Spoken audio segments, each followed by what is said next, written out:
ये हमारे बुजुर्गों की कुर्बानियों का जिक्र करना जरूरी है, क्योंकि आज हर कोई आकर कह रहा है कि पाकिस्तान बना रहे। पाकिस्तान हम नहीं बनाए, पाकिस्तान जिसने बनाया उससे जाकर पूछो।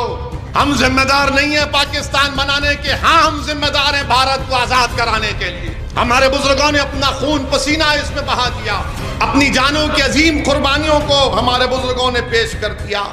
वहीं पर हमारी जंग आजादी में 26 सितंबर 1943 में नेताजी सुभाष चंद्र बोस ने इंडियन नेशनल आर्मी बनाई थी। मुसलमान नेताजी सुभाष चंद्र बोस के साथ भी थे।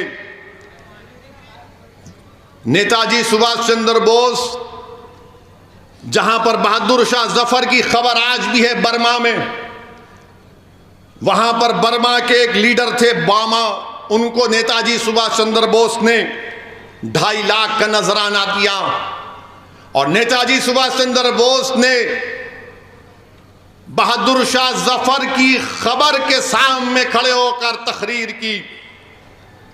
नेताजी सुभाष चंद्र बोस निहायत ही काबिल और निहायत ही नफीस तरीन इंसान थे। और नेताजी सुभाष चंद्र बोस ने जब इंडियन नेशनल आर्मी दोबारा भारत में जाकर भारत को आजाद कराने की लड़ाई में जा रही थी, तो नेताजी सुभाष चंद्र बोस ने बहादुर शाह जफर की खबर पर खड़े होकर यह शेर पढ़ा था जफर का कि गाजियों में बू रहेगी जब तलक ईमान की, गाजियों में जब तलक बू रहेगी ईमान की, तख्ते लंदन तक चलेगी तेग हिंदुस्तान की। यह नेताजी सुभाष चंद्र बोस ने बहादुर शाह जफर का शेर पढ़ा। और जब ये फौज गई तो अब मौजूदा इम्फाल के इलाके को उसने कब्जा कर लिया था। अभी भारत का जो इम्फाल का नॉर्थ ईस्ट का इलाका है, तो मौर्ख को, ये जालिमों को बताना चाह रहे हैं,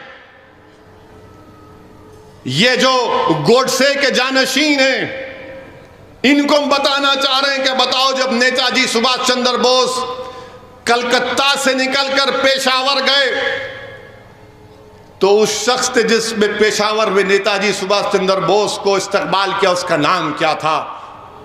उसका नाम था मियां अकबर शाह। नेताजी सुभाष चंद्र बोस जब जर्मनी से यूरोप से एशिया सबमरीन में गए, कौन था वो जिसने नेताजी सुभाष चंद्र बोस के साथ था? उसका नाम आबिद हसन था, हैदराबाद के आबिद हसन सफरानी, वो साथ थे।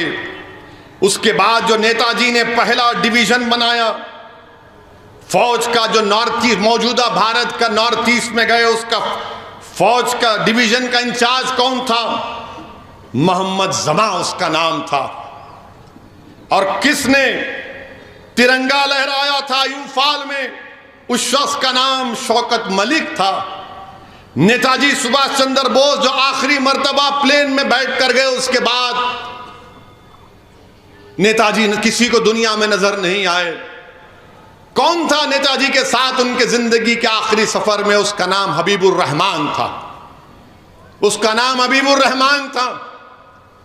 नेताजी सुभाष चंद्र बोस के ताल्लुक से जब वो सिंगापुर में थे, तो सिंगापुर में आकर किसी ने कहा कि सिंगापुर के मंदिर में चलो नेताजी सुभाष चंद्र बोस, मगर सिर्फ आप आ सकते, आपकी आर्मी के लोग नहीं आ सकते। तो नेताजी ने कहा कि अगर सुभाष चंद्र बोस आएगा तो सब मेरे साथ आएंगे। ये नेताजी सुभाष चंद्र बोस थे। और फिर वहां पर दूसरी जंग अजीम के बाद अंग्रेजों ने जापान को हराया और सिंगापुर पर कब्जा किया, तो वहां से उन लोगों को गिरफ्तार कर लिया गया था। लाल किले में एक बहुत मशहूर मुकदमा चला। 5 नवंबर 1945 को लाल किले में मुकदमा चला और नेताजी के फौज में जो लोग थे सिपाही, उनको लाया गया।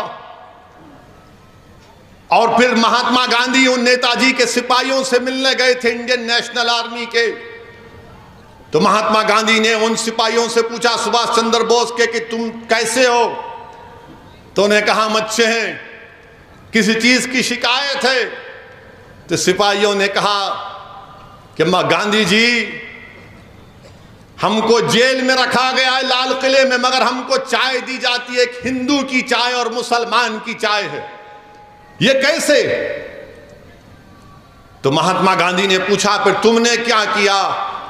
तो उन्होंने कहा गांधी, हमने हिंदू और मुसलमान की चाय और हिंदू मुसलमान का खाना मिलाकर खाना खाते हैं। हम ना हिंदू की चाय पीते हैं, ना हिंदू हिंदू की चाय पीता है, ना मुसलमान मुसलमान की चाय पीता है। मेरे अजीज दोस्तों और बुजुर्गों, उसी लाल किले के मुकदमे में एक आवाज आ रही थी, नारे लग रहे थे पूरे भारत में। क्या नारे लग रहे थे पूरे भारत और दिल्ली की गली कूचों में? कि लाल किले से आई आवाज, सिंगल, डिल्हन और शाहनवाज। कौन थे सिंगल?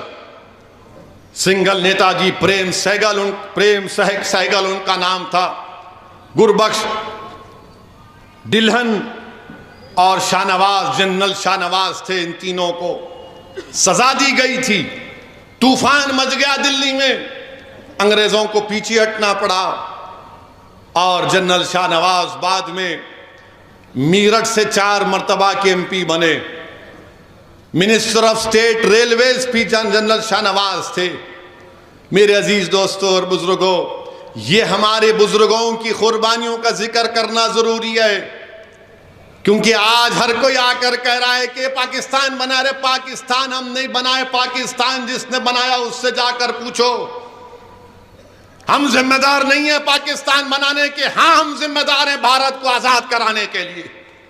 हमारे बुजुर्गों ने अपना खून पसीना इसमें बहा दिया, अपनी जानों की अजीम कुर्बानियों को हमारे बुजुर्गों ने पेश कर दिया।